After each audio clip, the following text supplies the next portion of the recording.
Japan has asked for exemption from impending tariffs on imports of steel and aluminium to the United States, the formal request being sent to Washington. President Donald Trump imposed similar tariffs during his first term in office to curb what he called unfair competition. Joe Biden, who took office in 2021, gave Japan an exception, allowing it to sell up to 1.25 million tons of steel to the U.S. every year without any duties.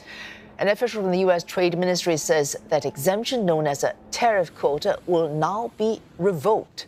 CNN's Michiyo Ishida looks at what could happen if Mr. Trump turns down Tokyo's latest request. Japan's steel export to the U.S. last year was 1.12 million tons, according to the Japanese Finance Ministry, or the sixth largest in the world.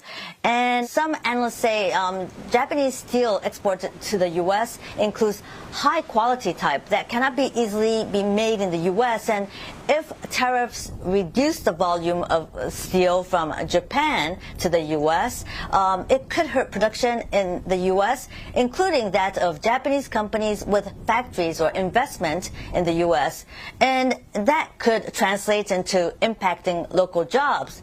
So it could hurt actually the U.S. economy more than the Japanese economy. But Mr. Ishida said that his government is currently investigating the possible impact. Now, as to aluminum, Japan's export to the U.S. is limited, and analysts here think tariffs announced will not affect Japanese economy much.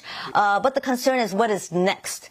Mr. Trump has hinted slapping tariffs on cars, and cars, as you know, are Japan's most important export items. So we have to wait and see what Mr. Trump will announce regarding tariffs on cars.